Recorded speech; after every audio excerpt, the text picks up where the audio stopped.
So it wasn't that far away. It wasn't even a football field. And this thing is right over his house, just hovering, like here's his rooftop. So those are the kind of things that I had to, go through and read through, and then I'd have to brief all of my staff, the commander on down, and say, here you go. This is what we're responsible for, sir. And that's a higher level of responsibility than most people would get in the unit. You'd only pick somebody who had a good attention to detail and could pick things up. And even in my records here, it says I picked those things up, and within a month, I was able to start things from scratch and get them further down the road. So I've got actual evidence of me not just being some dude. Random dude, yeah. Yeah, I'm just not some random dude like some people have chosen to speak of me. And I'm like, oh, you knew me, huh? Here you go, dude. Don't talk shit about me again, dude, kind of stuff, because I've showed you all the documentation of what I actually did. So, and then a few months in, they come to you with this idea of the program. Yes. All right. So before I ask you about that, just real quickly, because I didn't cover this with you, at any point in your life, whether it be growing up, your early time in the military, I don't know if there's some things you saw or whatever, at any point had you had a previous interest in or curiosity about or desire to be educated on things that were not of this earth, like whether or not there was intelligent life out there? Yeah, I had, when I was in San Jose, California, that was my first UFO sighting. When was that? I was 10 years old. Must have been 72. Okay. What happened? I was just, it was around Christmas time, and my parents, we just called my dad in to come visit because me and my sisters had known that he was gone for 2 years, and we were like, where's Dad? And she's like, well, he's been working in Vietnam, And I'm like, well, are we going to get to see him again? And so he came home that Christmas, and they were all talking in the living room about this, that, and the other. And they agreed eventually at the end of the night that we would join him in Germany. So that's when all that crap happened with all the other things. Anyway, so I'm getting tired. This adult talk crap was tiring me. So I went back to my room, walked down the hallway, the lights are off, and I look out the window as I'm walking towards my bed, which is just beneath the window, and this red light looks like it comes down out of the sky, and it's really kind of pinpointy, but it's coming straight at me. And it's coming down, closer. And then it's to the point where it just passes this other little foothill, rolling hill, where there's this ranch that's always been perched up there. I think it's still there today. There's other houses around there, but it used to be totally barren of houses at one point. That's what I'm talking about, is those days when there were no houses at the base of my street or at the bottom of my street. So it comes down, and then it's in front of this hillside, and I could see it lighting up with red light all around it. And then it's still coming directly towards the bottom of my street. And eventually it gets right over my friend Eddie's house at the base of the street, or on the bottom of the street. And there's this huge flash of white light, like a flash cube going off.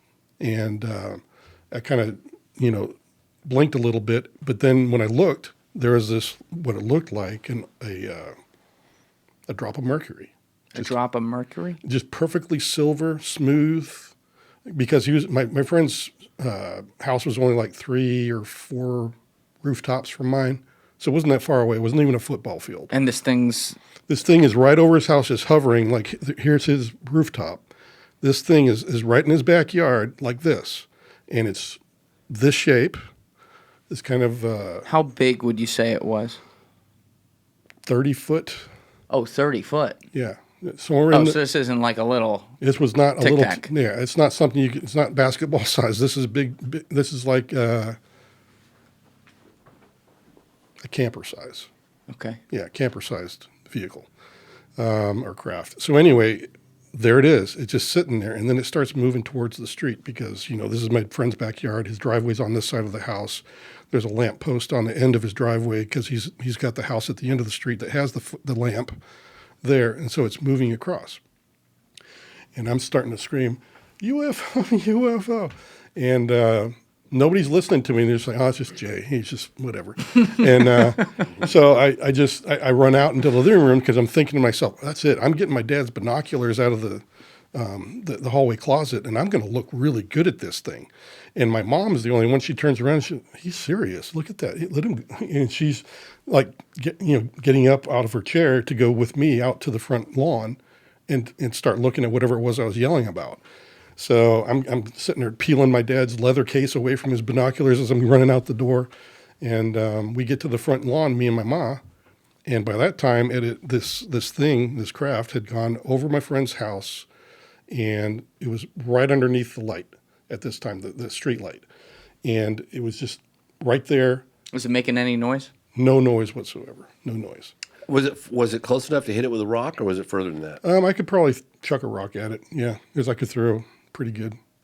But it would have been at the extent of my being able to throw it that far. Yeah, this was like a couple hundred feet. It was about half a football field, yeah. Right. And you're 10 years old when this is happening. Yeah, yeah. How do you, next day, like, what are you thinking about that? Like, I what actually the went fuck and did I talked. just see? I walked over to Eddie's house, but my mom saw it because it came out. And what happened next is I was sitting there thinking about putting my binoculars up, but I was like, I could see it perfectly anyway. And then it shot up into the sky.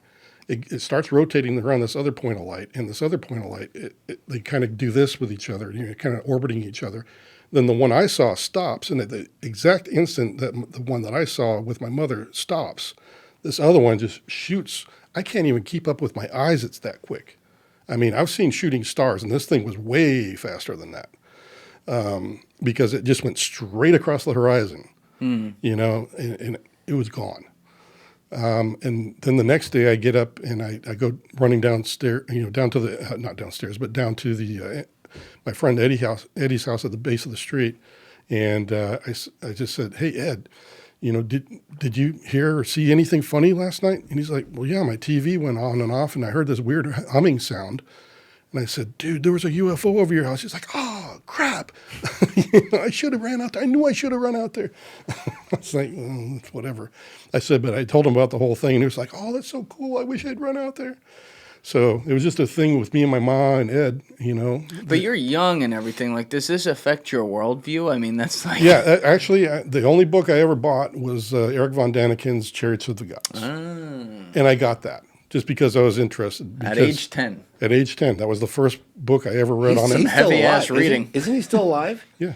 Yeah. Eric von Daniken's still alive, isn't he? At age Yeah, 10, I was reading like Captain Underpants or some shit.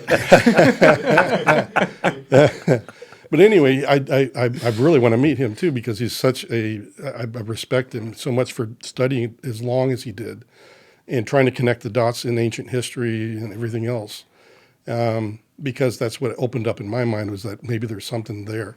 So has this become like a little bit of a background theme in your life in the sense that after seeing that, you're always looking up and wondering like, I wonder what's out there? Actually, no. I just had an interest for a while, and I'd say that after I read the book, that was about as much as I thought as I put into it because I was 10.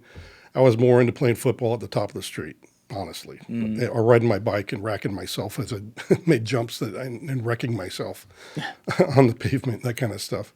And that's what all my friends would do. So we did that more than anything else. So it quickly took a backstage. Now it was just like okay, I saw something, can't explain it. Oh, well, time to go play. Could have been something else. Yeah. Watching the video, guys. If you haven't already subscribed, please smash that subscribe button and check out this clip's full podcast episode by clicking here or in the description below.